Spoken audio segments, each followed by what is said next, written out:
en el capítulo 15, versículo 29, pero en el arca del pacto, dice, pero cuando el arca del pacto del Señor llegó a la ciudad de David, Mical, hija de Saúl, miraba por una ventana y vio al rey David que saltaba y danzaba y lo menospreció en su corazón. Hay un paralelismo. David y el pueblo se gozaban porque venía el arca de Dios, que representaba la presencia, la bendición de Dios, que representaba lo espiritual para el pueblo de Israel. Pero Mical, desde una ventana, expectaba y menospreciaba en su corazón. Dios no nos llama a ser expectantes. Si usted y yo estamos aquí, y hablo de la iglesia en general, no de la congregación, la iglesia de Dios es universal. Todos aquellos que hemos sido lavados y redimidos por la sangre del Cordero. Dios nos llama no a ser expectantes. Dios nos llama a ser personas que nos movamos según la palabra, personas que nos movamos en el Espíritu de Dios. Dios nos llama a estar dentro de su presencia. Mical solamente observaba y menospreció en su corazón. Mical representaba una vida carnal. No estuvo todo el pueblo vestido de lino fino, todos los levitas, David y todo el pueblo estaba ahí. Mical estaba de lejos, expectantes. Tú y yo, el Señor nos ha llamado, pequeños, grandes, hombres y mujeres, ancianos, todos, a estar en la presencia del Señor, a bendecir y a danzar y a gozarnos en la presencia de nuestro Dios, porque ahí hay bendición, porque ahí hay gozo, porque ahí hay vida y ahí hay paz, conforme a las Escrituras. No expectantes y no menospreciar lo que el Señor nos da, porque hay pan nuevo de Dios cada día para con nosotros, para su iglesia. Tenemos que aprovechar. Jesús dijo un momento, el que conmigo no recoge, desparrama. Tú y yo estamos llamados a estar expectantes, a recoger lo que Dios tiene cada día para nosotros. Hay algo nuevo de parte de Dios para la iglesia, para tu vida, para tu hogar, para tu familia, para mi vida y mi familia. Expectantes y recoger lo que Dios derrama. Hay bendición de Dios para la iglesia. Amén. Bendito sea su nombre. Amén. Y David tuvo visión y lo hizo. Tenemos que tener visión en este sentido.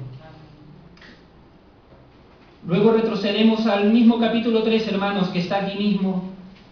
Y David en todo eso hizo bien.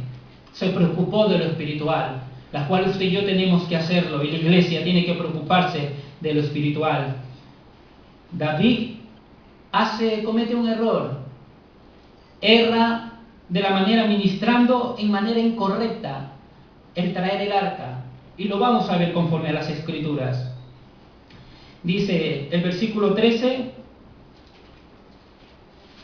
el capítulo 13, versículo 7. Y llevaron el arca de Dios a casa de Abinadab, y llevaron el arca de Dios de la casa de Abinadab, en un carro nuevo, y Usa y Ayo guiaban el carro. Y David y todo Israel se regocijaban delante de Dios, tocando cánticos, arpas, salterios. Y en medio de esto Usa, un hijo de Abinadab, mete la mano y toca el carro porque los bueyes dice que tropezaban.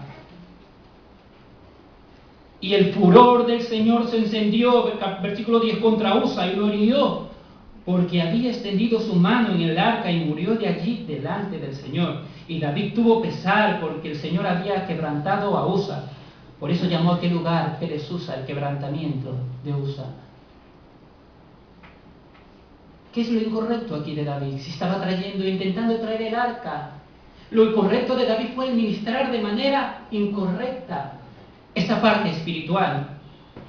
Miren, cuando los filisteos devolvieron el arca de Dios a Israel, porque el Señor los hirió, porque el Señor hace con nuestros enemigos, los hiere, hermanos.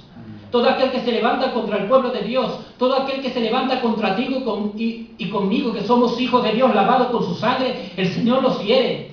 El Señor los derriba, Él derriba a nuestros enemigos, conforme a las Escrituras. El Señor nos levanta si nos humillamos, y el Señor nos bendice y nos levanta como cabeza y no por cola, conforme a la palabra. ¿Qué hicieron? Revolvieron al arca de Dios en un carro nuevo. Si lo leemos en Samuel, capítulo 6, segunda de Samuel, en unas vacas, David hizo lo mismo. Un carro nuevo y unos bueyes. Y esa no era la manera correcta, porque lo vamos a ver luego cuando seguimos leyendo. Por eso este hombre, Usa, hijo de Abinadab, la cual había tenido 20 años el arca de Dios, metió su mano tratando de ayudar a Dios. Hermanos, el Señor tiene propósito con su iglesia en general. Nos ha dado promesas. Tiene propósito con nuestras vidas, siempre. Hay un propósito por lo cual el Señor nos ha llamado antes de la fundación del mundo, conforme a las Escrituras. Pero tú y yo no estamos llamados a ayudar a Dios. Dios es poderoso, omnipotente, soberano. Él es grande y Él es fuerte. Tú y yo no tenemos que ayudar a Dios. Lo que tú y yo tenemos que hacer es dejar que la obra, que el obrar de Dios avance. Tú y yo tenemos que dejar que el obrar de Dios haga Dios en su soberanía, en su poderío, lo que tenga que hacer. No extendamos nuestras manos, porque cuando metemos nuestra mano, dice la palabra que en el obrar del hombre no obra la justicia de Dios. Por lo cual, si estamos esperando algo del Señor, no metamos nuestras manos, porque sufrimos quebrantamiento. El Señor nos hace sufrir quebrantamiento. Oh, si Dios es amor. Dios es amor, dice la palabra, pero también es fuego consumidor.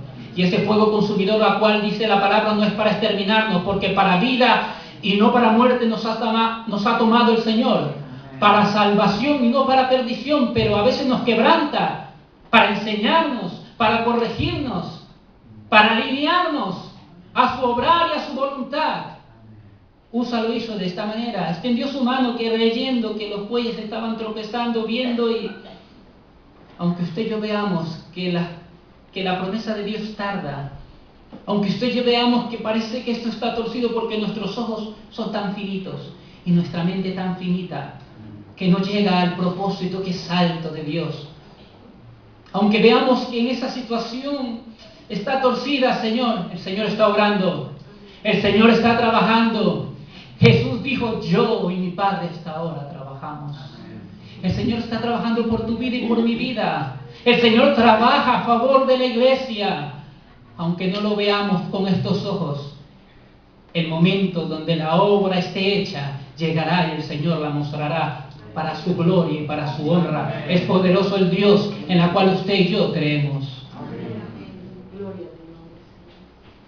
Usa extendió su mano y Dios quebrantó ese momento.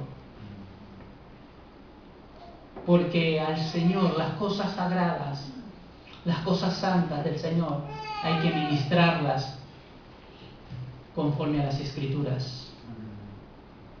No podemos tomar modalidades del mundo, no podemos tomar modalidades X de cuestiones para adaptarlas al Evangelio de poder.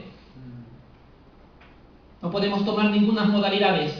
David tomó la modalidad de los filisteos, le pareció bien.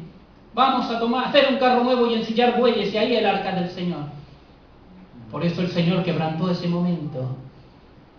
A veces podemos tener buenas intenciones en el corazón.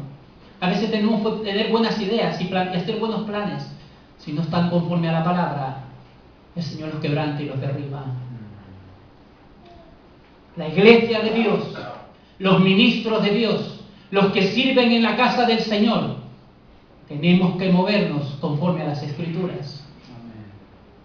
Usted y yo, como real sacerdocio y nación santa, tenemos que ministrar las cosas del Señor conforme a las Escrituras, en el Espíritu. Así está escrito. Todo lo que se sale del parámetro de la palabra no es de Dios. Dios no respalda y Dios no bendice. Si tu vida y mi vida están moldeadas a la palabra, buscamos en la palabra y obramos conforme a la palabra, Dios respalda, Dios bendice, Dios levanta, Dios edifica, Dios se glorifica, el Señor se mueve, los milagros hay. Por una parte, porque nos movemos conforme a la palabra de Dios, Dios respalda su palabra. Sea Dios veraz en todo y todo hombre mentiroso. Dios es radical, porque dice que en Él no hay duda ni sombra de variación. No estoy hablando de extremismo, estoy hablando de radical. Radicalismo es mantenernos en lo que creemos, sentimos y pensamos. Amén. Y Dios es radical porque Él es soberano. A Él nadie lo mueve. Él es radical también en su amor para con nosotros. Amén. El amor de Dios no se mueve, aunque nosotros infieles Él permanece fiel. Amén.